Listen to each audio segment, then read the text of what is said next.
Hello viewers, welcome to Diaspora Speak. It's another time where we're here talking to one of the best person I've ever worked with, and this is Engineer Caroline Muturi.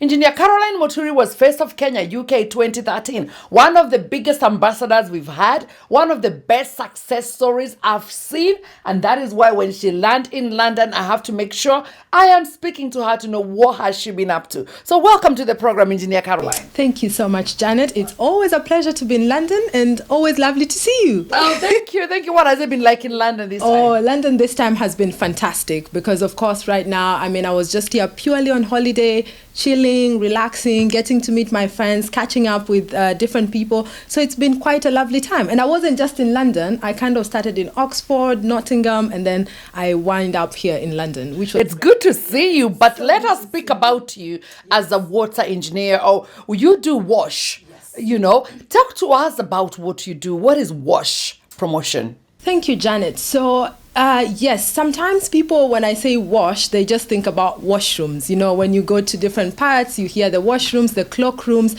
But actually, WASH is an acronym. It stands for Water, Sanitation, and Hygiene. So when we talk about WASH, it's really a field or a sector that looks to promote health through making sure that people have got access to safe water, safe sanitation facilities, and also good hygiene practices. So when we say we are experts in the WASH sector, that's exactly what we mean. We want to promote good health, but we achieve this by making sure people have access to safe water, to good sanitation facilities, and also to hygiene practices that are good. Fantastic. When you were doing your master's in water management in the United Kingdom, that is in 2013, did you know what your journey is going to be like? I would like to say not quite. You do partake or pursue a master's because you've got an interest in a field. But many times you end up deviating from the kind of passion that you have depending on what opportunities come. I'm one of those people that is truly grateful because I had already worked for about a year and a half after my bachelor's degree before I came to do my master's. So I sort of had done my research and I had worked in the field before. So I had a degree in water and environmental engineering. But the two aspects, so I had water and I had environmental engineering, but I knew my passion was water. But also water these days, there are different ways you can do it. So there are people who work in water utilities, the people who are supplying water in your houses, and there are also people who specialize in wastewater, which is management, recycling of the water that is grey water from your toilets and your bathrooms. But then I knew, because I had worked with an NGO in Kenya, I knew that I really wanted to focus on relief work, helping people that are not in positions to help themselves. And so in that particular field, the way water comes in mostly is together with sanitation and hygiene, because most of these people are displaced. And so when they come into a new environment, they have nothing.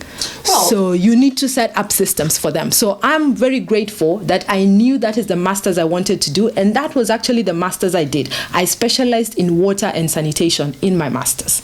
You know why I keep hanging around you, Caro, is because of that aspect that you're so able to give in countries whereby they're not able to provide for themselves. Yes. Talk to us about your experience, because I'm looking at 7 years of experience working with WASH. Yes. You've been to Ethiopia, you've been to South Sudan, you've been to Kenya, you've been to Bangladesh, all these countries. Talk to me a little bit about the work you've done in those countries. Many times we think humanity is different, but we are different, and in so many ways we are also similar, because the thing is we do get crises that at times countries are not able to respond to adequately or sometimes require external help. So my work as a global humanitarian responder is really to specialize on crises that are what we call category 1. By category 1, I mean these are crises that we've got lots of people that have been displaced, we've got people who've lost their homes, and people who are really having to be put up somewhere. And so most of the times they could be people fleeing their countries because of conflict. Those are certain countries like Ethiopia, where I was, and Bangladesh. These were refugees. So for instance, in Ethiopia, these were refugees fleeing the South Sudan conflict. And also in Bangladesh, they were refugees fleeing the Myanmar conflict. Also in South Sudan, we were dealing with Sudanese refugees, people fleeing another country. But we also have other types of conflicts, or not conflicts, crises. So even things like cyclones could render somebody displaced. So that is where we come in as experts in the humanitarian field.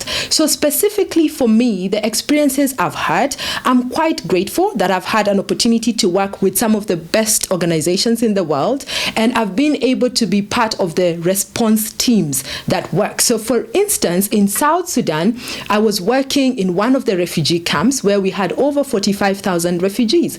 So my role was really to lead the project, to make sure that all the engineers, to make sure all the public health workers are able to provide water facilities that are of the required international standards, plus latrines that are of the required standards, and also promote good hygiene practices or behavior change within all the refugees. So similarly, also in Ethiopia, I managed to go there when the camp was very new. So I was actually tasked to come up with a strategy for the camp in terms of a wash strategy where all the people would be able to really follow, all other NGOs, not just the NGO that I was working for. So I was fortunate to be part of the few people that went in there when the camp was really young. The camp had just been set up. And by the time I was leaving, the camp, which most people know is called Munyao Camp, had over 90,000 refugees. So really just setting up a system, making sure that everything is ready and people are able to access even as the influx is coming in, as more refugees are coming in. In Bangladesh, of course, the context was very different. These were the Rohingya refugees coming in from, we call them Rohingya externally displaced people from the neighboring Myanmar, coming into Bangladesh. Again, there were refugee camps, but the setting was quite different. So dealing with different challenges of space, not having adequate spacing, but being able to provide the refugees or the people, the Rohingya people, with really facilities that show their dignity and allow them to enjoy the health that everybody should be able to enjoy. Fantastic, Carol. Wow, you sound so passionate about your work. What is the challenges do you face when you're actually doing this? Because each country is different. I'm looking at myself if I was to work in those countries. What are the basic things that would challenge me? Yes. So tell to me about your challenges. Thank you, Janet. So every job has got challenges. Every career has got challenges. I think one of the greatest challenges that I face, which I have to try and manage every time, is not to assume that I know everything.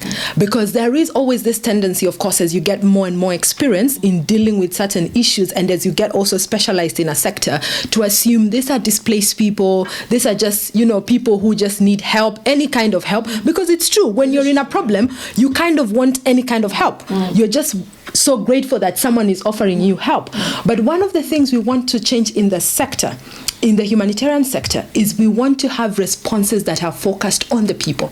We want responses that center on the people. Understanding the people. So that means I need to first check on my attitude as a responder, as a humanitarian aid worker. As I go into any response, I need to make sure that I'm aware of my attitude. Yes, I have expertise, and yes, I know how to deal with most of the challenges that they are facing, but I need to be careful not to overdo it by assuming I know what they need.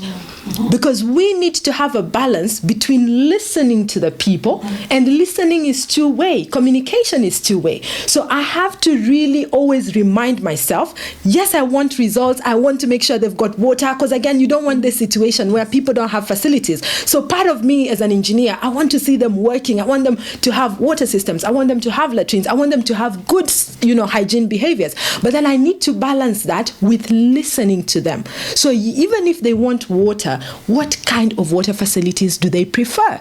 Even if they need sanitation facilities, what type do they need? What kind of facilities do the women want, for instance? What kind of facilities do the adolescent girls need? What about the men? Are they different also? Because in different cultures well. Exactly, yes. Janet. So in different cultures, the way men and women relate is totally varied. So I need to be able, and I think that is one of the real challenges, because remember, we also are trying to respond as quickly as possible. Yes. So we always have time.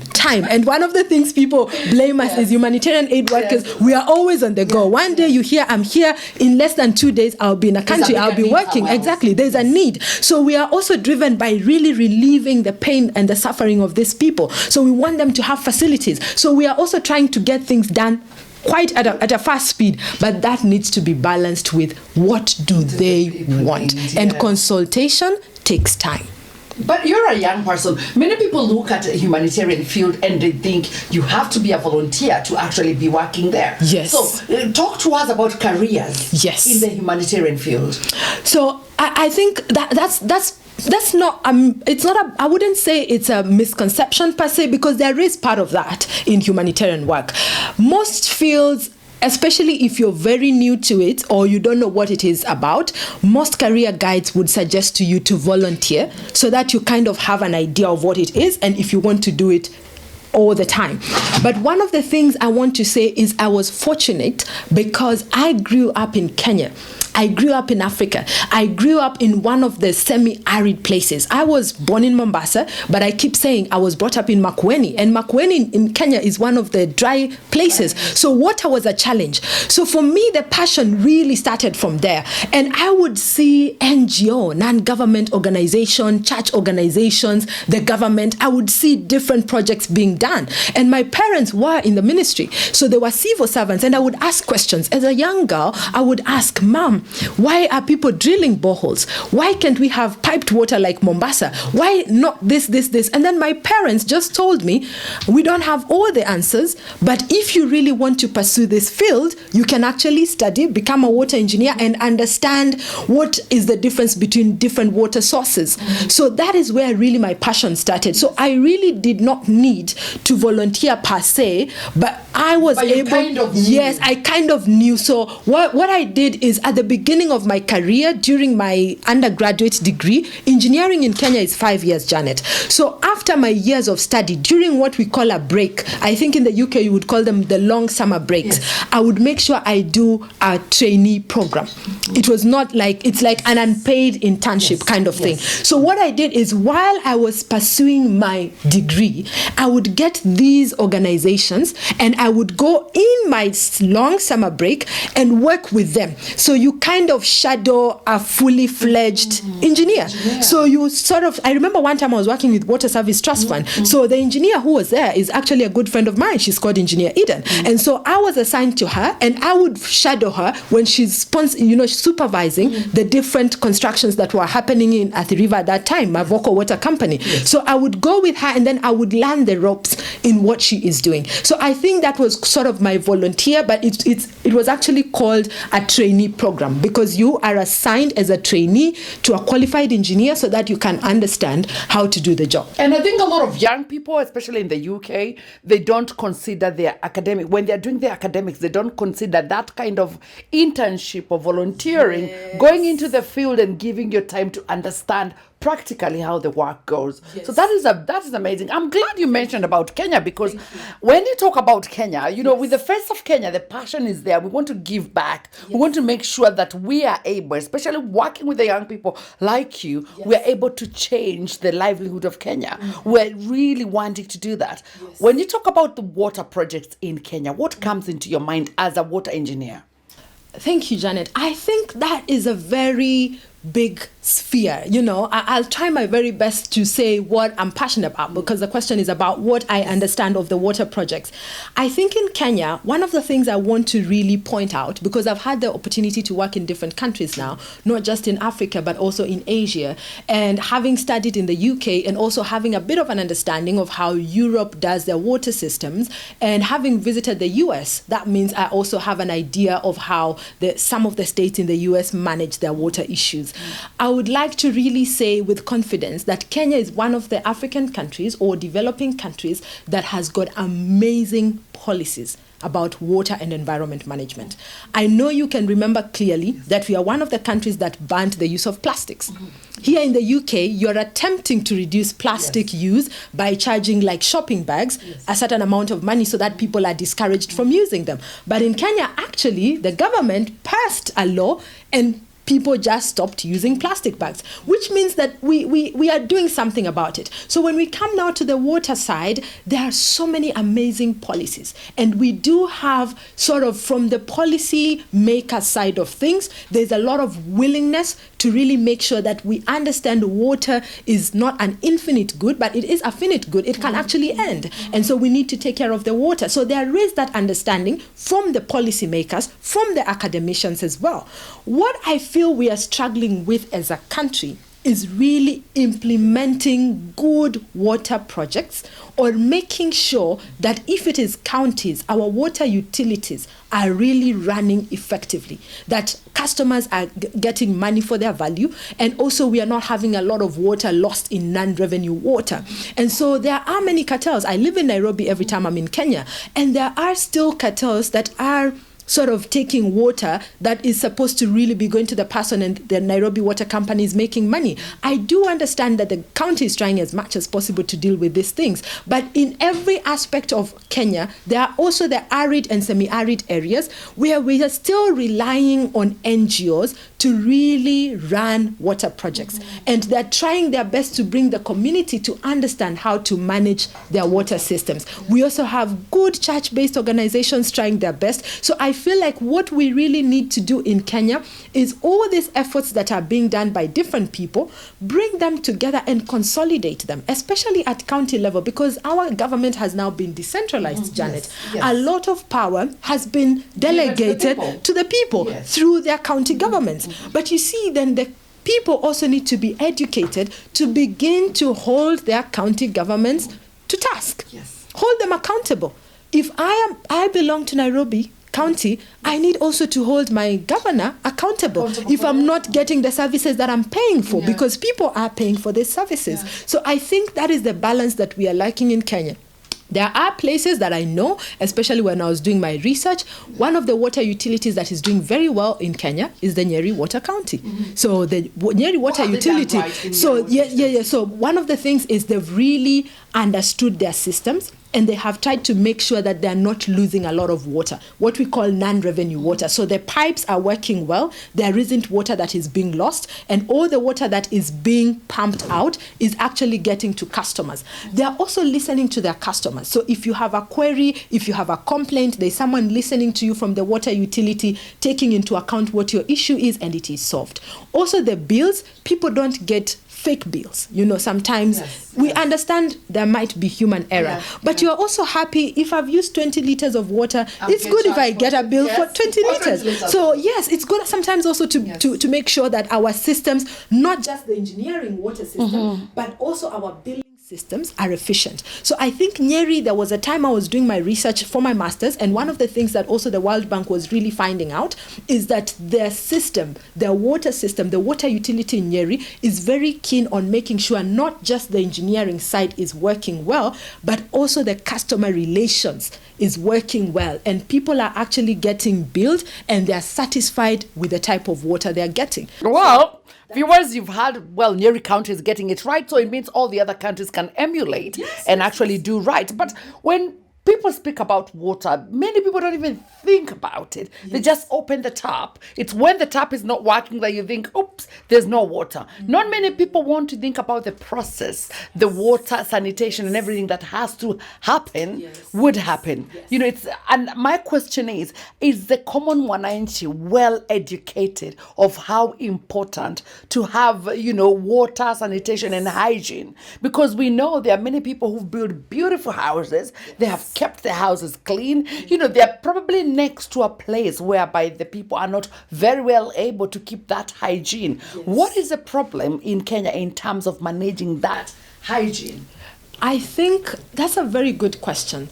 One of the things I would say as a country is I don't think people really understand how important water is depending on the counties they come from. By that I mean, unless you come from a water arid, or what we call arid and semi-arid, a water deficient kind of county, I feel like those people really appreciate, and I mean sometimes comedians even in Kenya make fun of water in Ukambani. Like, you know, the Kamba people really have to get water and they appreciate water because it's a rare commodity. But I think as much as that is good to recognize that it is an issue where they are, I think we also need to begin to share information with people that have seemingly lots of water, that we need to do conservation a bit more. We need to be more conservative with our water. We need to understand also how to recycle. That yes, you may have a huge farm, you may have access to a lot of water, but if you could also recycle, it really helps. We are dealing with climate change issues. We are dealing with all the cyclones that are happening everywhere. And our Met people are saying all these things are interconnected. So if there is an aspect of climate change, then it is affecting the water cycle. The other day in Kenya, it wasn't raining, and everybody was panicking. The Met people were saying the rains might not come at all, and the farmers were crying. Our rain is stuck in Tanzania. Yes, our rain is stuck in Tanzania because of the cyclone. I mean, people don't really understand, but at least they understand the aspect that it's interconnected. Yes. So the fact that the cyclone was coming to hit Tanzania from Mozambique, someone connected and said that is our rain that is actually stuck there. What am I trying to say? People do understand that climate change is happening and it is affecting our weather cycles. But the thing is, we are not doing anything about it. We are still wasting our water. We are still letting our taps run. We are still, as long as you've got that water coming in or you've got your own borehole. But I think we need to do more in terms of sharing information, making sure our young people, making sure people in the education system, making sure also just the local mwananchi has an understanding that yes, it's amazing that you've got access to enough water, but you need to do a bit more in terms of using it wisely. And conserving it, so that we can have more water flowing tomorrow and for the generations to come. Fantastic. Carol, we're talking about places whereby communicable diseases related to, poor hygiene is very, very huge in Kenya. We have so many deaths that people don't talk about. And we have a lot of slums as well. In terms of managing those places and their need for hygiene and water, what do you think can be done? Because from your experience in working in refugee camps, in working in different countries, what do you think, and Kenya, we are very much able. What do you think Kenya can do in terms of managing that so as we can reduce the communicable diseases happening in Kenya? So public health is ultimately our goal. Even when we are doing wash prevention, we are looking at the health of the people. And the reason we call it public health is because it's not the health of an individual, it's the health of the public. So we want to make sure that the public actually has good health. And part of the reason why we need to keep talking about these things, I think, is also because of the assumption that we have managed to deal with communicable diseases to some extent in Kenya. That could be true, but it doesn't mean that we have really eradicated them. Like you mentioned, there are places like the slums where people are turning a blind eye. So because I'm living in my nice neighborhood, in my nice posh area, and I don't have this problem, I feel like it has actually been addressed. No, it hasn't been addressed. We still have lots of slums in Kenya. And also what happens in slum areas is we also have groups of people that start growing next to the slums. So you kind of have something that is in between kind of settlements that are not really formal. So we call them informal settlements. So part of the slums, because we all know the defined slums. We know Kibra, we know Madare, so we kind of know those people. But because of the influx of people as well, and these slums are getting congested more and more, we are getting additional informal settlements around them. And no one is trying to pay attention to what is happening in these areas in terms of their health and things like that. What can really be done? I think, again, it has to be a collaborative effort. This is where I would actually call out the civil rights activists. I think in Kenya we have lots of organizations that claim to be doing civil rights, talking on behalf of this person that doesn't have a voice. I think they need to be vocal about these things. One of the things they have been vocal in Kenya, and we've seen changes, are simple things like FGM. For example, so many people started talking about female genital mutilation, why it is a problem, why girls, stop going to school, and people started to pay attention. And the media picked on it. So I think it's a combined effort. One, organizations are there. We are there, we are doing something about it. But I think the civil activists, this is a place where they need to start talking more about, so that then the media, you people, can help us raise a voice like we are doing now. The viewers that are going to watch will actually realize we've not gotten rid of everything. We still have a long way to go. And then now, if our voice is joined together, we can also start asking the county government, how are they allocating fire funds? Yes. Because let's be honest, Janet, we need money to do things. Yes. So we can't just talk. We are talking so that we raise awareness, so that the donor community, the government, allocates money to actually do these things. So I think I'm going to stop you. You sound like you really understand what Kenya needs. And you're all over Africa and other countries in Africa working for them. Why are you not in Kenya? This brain of this engineer is needed in Kenya. What do you think Kenya needs to do to have people like you actually working in Kenya to get rid of this? Because as I say, it's professionals like you who need to drop in. The county government might be willing, but professionals like you need to be there. So why are you not working in Kenya? I mean, that's a very political question. So I'll try to make sure that I know, thank you. I'm a face of Kenya. Exactly. So I think, which is great. And I would love to work in Kenya. I think I need to keep saying that over and over again. And mine is just to say, it's always about opportunities.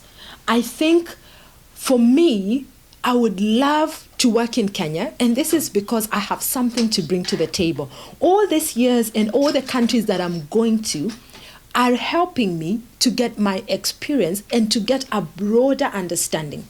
This is not to downplay people that have only worked in Kenya, but I think one of the advantages that I have is to be able to bring different experiences at varied contexts in a way that I not only look at Kenya with my upbringing and all the challenges I hear them talking about, but I'm able to say, I've seen this done in this country, I've seen this done in this country, and it has succeeded because of this and this and that. So what I'm actually doing right now is I'm looking for opportunities, the right opportunity, because I have a personal saying, you need to be the right person at the right place at the right time. So I could be the right person, but there is no right place for me now or the right time. So I'm looking for those three things to actually make sense. If I found an opportunity that is able to challenge me, that is able to push me to think beyond the box, to make use of all the skills that I have within me, I would really go for it. And of course, at the same time, an opportunity that allows me not just to bring my skills to the table, but challenges me to grow. Because one of the things I love about my current job is with every country I get to go to, I'm constantly challenged, I'm constantly growing, because I can't assume Bangladesh is similar to Ethiopia. So the minute I get to Bangladesh, the first 1 month, I'm literally just studying, making sure I'm looking at the right research, I'm understanding, I'm doing a constant analysis of the context, what are the people about, what is it about. So there is that aspect of personally growing as well. So I also need a place in Kenya, which I'll not feel like I'm just in my comfort zone, but an opportunity that allows me to constantly challenge myself and grow and think out of the box. And of course, PhD is also on the way. So I would love to do a PhD as well. Carol, you know what? I'm listening to you here and I just want to clone you. I just clone so many of you in Kenya. There's so many young people who, with my passion for the youth, who I would want to reach to the level you are. Eloquence and ability and experience. But unfortunately in Kenya, we're having a down road for the youth. What is the problem? I mean, you have been able to live in Kenya. You've been able to work out of Kenya. What is the problem we're having with the Kenyan youth? We're having a lot of depression, suicide, like mental. What is it? What is it, Carol?